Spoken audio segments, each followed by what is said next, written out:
안녕하세요. 오래간만입니다. 0.1%의 성격 심리 성명학 전문가입니다. 성격 심리 성명학뿐이 아니라 명리 종합교육원으로 선생님들 공부하는 데 필요한 그 온라인 동영상 강좌가 많으니까 필요하신 분들은 신청하시기 바랍니다. 오늘은 비겁 응용법에 대해서 말씀드리도록 하겠습니다. 우리가 비겁이라고 하는 것은 이제 형제와 여자한테는 이제 자매, 그렇죠? 남자들은 우리가 형제라고 하고 또 여자는 자매라고 하죠. 그리고 또 이제 우리 결혼을 하면 여자 자매들이 결혼하면 이제 배우자가 있어요. 배우자가 들어오면 그 배우자들끼리는 또 동서지간이에요. 동서지간, 즉 두 사람 이상의 그 남자 사이에 있어서나 또는 여자 사이에 있어서 그 아내나 또는 그 남편들이 자매이거나 형제간일 때 맺어지는 관계거든요. 그래서 예를 들어서 뭐 저도 이제 사이가 둘이 있지만 사이 둘끼리는 서로 동서지간이 되는 거예요. 그 다음에 또 저도 이제 우리가 결혼하게 되면 형님이나 그러니까 신랑의 형이나 신랑의 동서의 부인들하고는 또 나하고는 동서지간이 되죠. 이렇게 그 동서지간이라고 하는 것도 다 우리가 비경겁에 들어가는 거예요. 비경겁에 들어가는데 그래서 우리가 동서들끼리도 질투와 시기 또는 협조 관계를 이루는 거죠. 그래서 동서들과의 사이가 좋아지려면 그것도 우리가 시어른들이 또 중간에서 역할을 잘 하셔야 되고 또 동서들끼리도 서로 이제 배려해 주다 보면은 우애가 좋아지지만 그렇지 않게 되면은 시기와 질투 이것이 바로 비겁의 작용이에요. 그래서 서로 빼앗고 우리가 그 유명한 그 개그맨도 어때요? 같은 형제끼리인데도 형제끼리 어때요? 비경겁 관계예요. 그러니까 동생이 뭐 여러 가지 연애 생활을 하면서 모아둔 돈을 그 형이 뭐 어떠한 뭐 관계인지 어떠한 이유인지 모르지만 어쨌든 그것이 소송 문제까지 갔잖아요. 그래서 내 사주에서 겁제 운이 오게 되면 그게 이제 암암리에 숨어 있죠. 동서지간이나 또 형제나 자매나 이런 사람들 다 비경겁 관계예요. 근데 이런 문제가 시기 질투 또는 욕심내고 그런데 또 빼앗기기도 하고 또 내가 뺏기도 하는데 대부분 신약한 사주들 또는 신강한 사주들도 그렇고 이게 겁제 운이 오게 되면 내 재물을 빼앗아가는 사람이 나타나요. 그래서 비경겁은 내 재물을 빼앗아가기 때문에 겁제라고도 하고 또 겁탈을 한다 이런 의미도 있어요. 그래서 겁탈은 뭐예요? 위협하여 강제로 내 것을 빼앗아 가는 거. 그게 뭐예요? 도둑이잖아, 도둑. 그쵸? 그래서 비경겁이 우리가 비견은 아까도 얘기했지만 남자 입장에서는 남자, 비견은 여자 입장에서는 여자. 같은 성끼리 어깨를 같이 나란히 해서 서로 콩 반쪽도 나눠 먹는 것은 비견. 겁제는 내 형제나 내 자매 것을 빼앗아 가는 거. 그래서 우리 가끔 뉴스에서 보면은 뭐 또 이렇게 언니의 배우자와 그 뭐 여동생과의 관계 또는 언니와의 관계에서 또 복잡한 그런 가족의 문제가 생기죠. 그런 것도 뭐예요?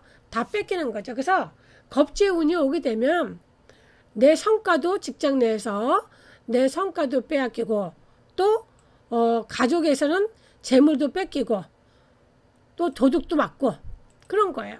그래서 우리가 그 사주가 균형이 안 맞으면 도둑 심보가 있기도 하고 또 도둑을 잘 맞는 사람들도 있어요. 그래서 예를 들어서 이제 결혼해서 신혼 때 집에 도둑이 들어서 예물을 분실을 당한다거나 또는 사무실에 금고가 털린다거나 이런 것도 다 비겁운의 도둑을 맞는 거예요.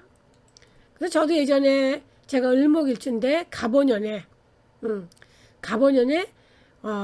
지갑을 제가 분실해가지고 이 겁재운이기 때문에 제가 한번 실험을 해봤어요. 그래서 제가 지갑을 가지고 간 사람을 제 눈앞에서 찾게 되었죠. 그리고 결론은 뭐 그냥 빼앗긴 거나 준 거나 마찬가지지만, 그래서 요번에 이렇게 티몬이나 위메프 그런 사건에서도 보면은 비경과 운들이 좀 더 실감을 느껴요. 그래서 심리적으로는 내 마음을 빼앗길 수도 있고 또 배우자를 빼앗길 수도 있고, 그래서 의처증과 의부증이 생기는 게 뭐예요? 비겁이라는 것이지. 비겁운에 그런 작용이 나타나고, 또 비겁이 사주에 많이 있는 사람들이 의심을 많이 해요. 그래도 또 이렇게 비겁이 많다 보면 우리가 내 부모도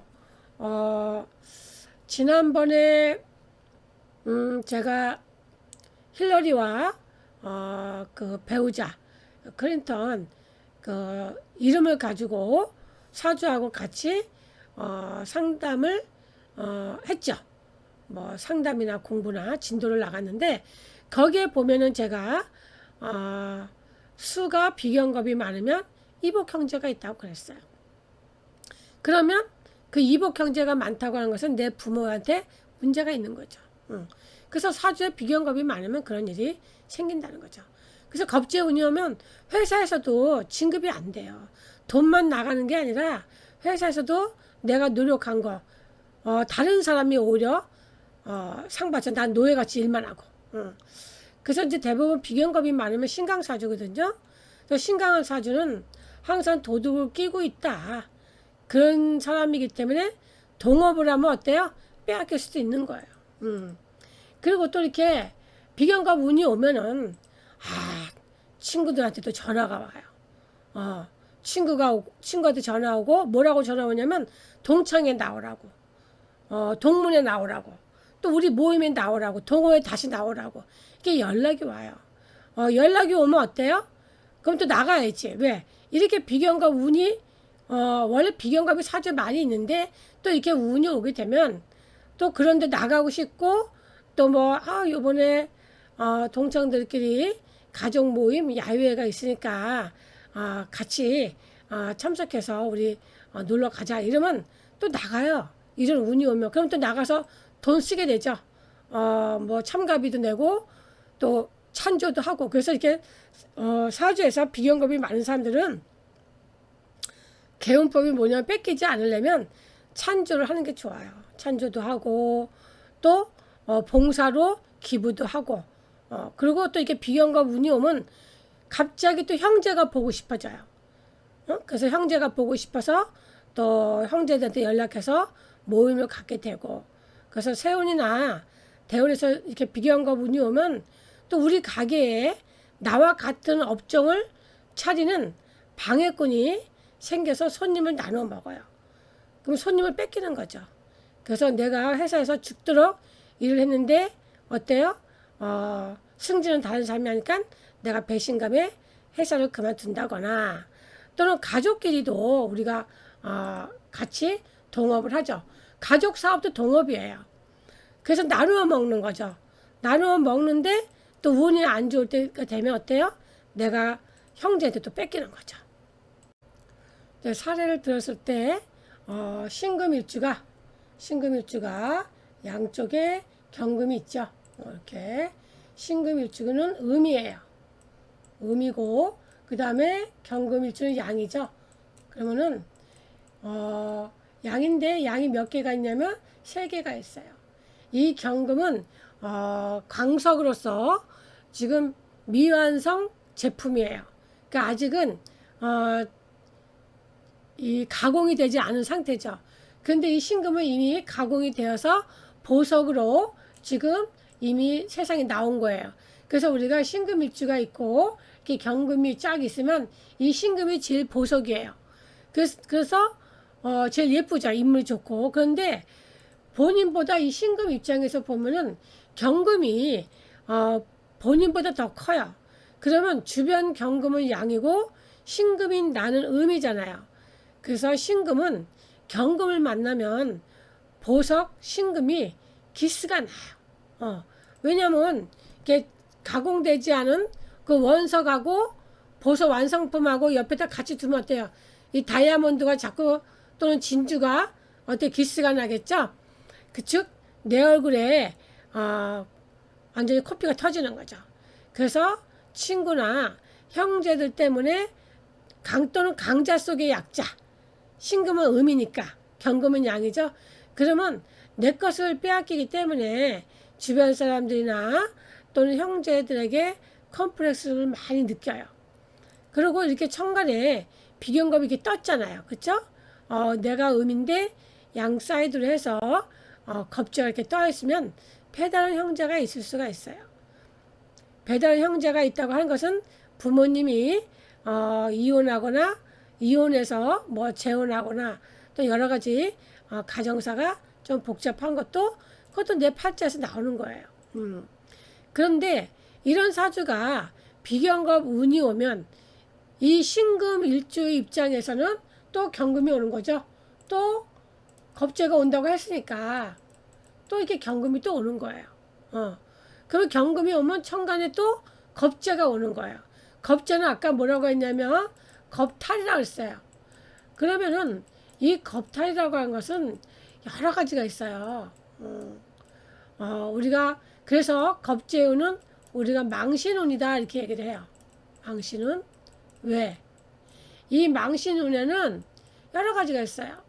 뭐 여기는 성추행도 있고 내가 성추행을 하거나 내가 당할 수가 있고 또 그거보다 조금 더 진한 거, 더 강한 거, 더 가슴 아픈 거 이것도 내가 할 수도 있고 당할 수도 있고 그러면 어때요? 우리가 법의 심판을 받게 되죠.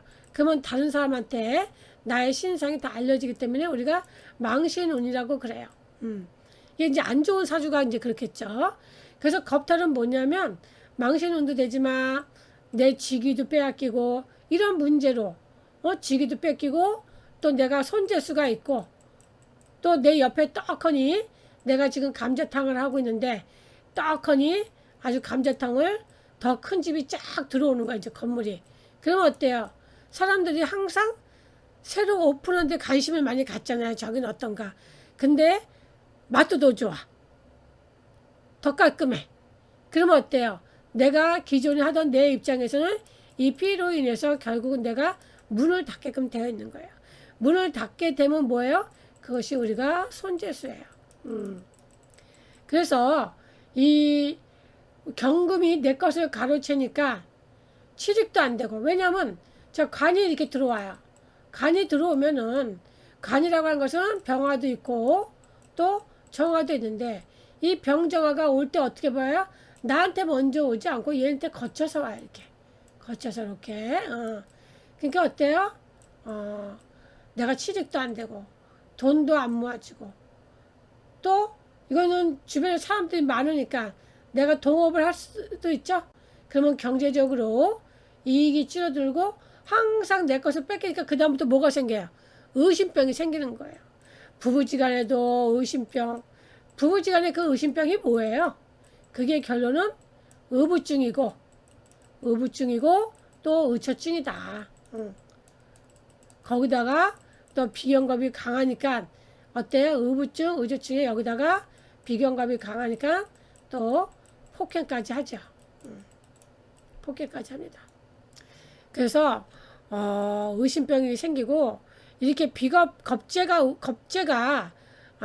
오는 운에는 본의 아니게 본인도 결혼도 속아서 할 수가 있어요. 속아서 할 수 있는데 나만 속는 게 아니에요. 내 가족이 다 속게 돼 있어요. 물론 이제 알아도 뭐 나중에 이제 알게 되는데 결론은 그렇다고 해서 결혼을 속아서 한다고 해서 그 결혼한 신랑 신부가 못 사느냐 그건 아니에요. 그렇다고 그러면 아주 잘 사냐 그것도 아니고 그건 또 그 사람의 운이 이렇게 사주에서 겁재 대운이 오게 되면 결혼을 속아서 하는 거지. 그 사람들이 궁합적인 면이나 재물적인 거나 또 여러 가지 뭐 자식운 또 명예운 이런 거는 또 개별이에요. 개별로 따로 봐야 되는 거예요. 그렇지만 내 사주에 비견겁이 많게 되면 손재수도 생기고 항상 내 것을 뺏길 수가 있으니까 내가 운이 좋은 사람들은 어때요? 내가 돈을 많이 벌어서 그만큼 또 기부를 하더라. 그러면 나는 돈의 양은 항상 그만큼이잖아요. 항상 기부를 했기 때문에. 그러면 내가 그것을 손재수라고 생각 안 하고 뺏겼다고 생각 안 하고 내가 기부를 했기 때문에 주변 사람들한테 칭송도 듣고 또 그걸 통해서 또 다른 의뢰가 들어와서 또 돈을 벌 수도 있는 거예요. 자, 그래서 오늘 지난 시간에 제가 인수 응용법에 대해서 했고 그 다음에 클린턴과 힐러리에서 무토일주, 토일주들은 수가 돈이다. 수는 물이다. 물은 손에 쥐고 있으면 어때요? 손을 벌리면 손가락 사이로 다 흘러가기 때문에 무토일주들은 돈을 절대 남을 빌려주면 받기 힘들다. 왜? 손가락 사이로 다 빠져나갔기 때문에 그거에 대해서 했고 오늘은 비겁 응용법에 대해서 활용하는 거. 그러니까 겁재운에 오게 되면 속아서 결혼할 수가 있으니 상대방의 그 신상이나 가족들에 대해서 조금 더 알아보고 결혼을 해라. 그런데 또 그 사람의 조건이 또 좋을 수도 있잖아요. 속아서 결혼한다고 했을 때 물론 그 중에 치명적인 것도 있지만 내가 그것을 눈 감아줄 수 있고 또 극복할 수 있고 그렇다면 얼마든지 또 결혼해서 잘 살 수 있습니다. 그래서 결혼을 속아서 하는 그런 상황이 벌어진다는 거지 그것이 좋다 나쁘다 뭐 그걸로 인해서 결혼이 파경이 된다 그런 것까지 가지는 않아요. 물론 그렇게 가는 사람들도 있지만 아닌 사람들도 많다. 근데 과정이 결혼도 속아서 할 수 있다. 이제 그것을 말씀을 드렸습니다. 자, 그래서 오늘 여기까지 했고 다음 시간에 또 다른 주제를 가지고 만나도록 하겠습니다. 자, 구독과 좋아요 부탁드립니다. 감사합니다.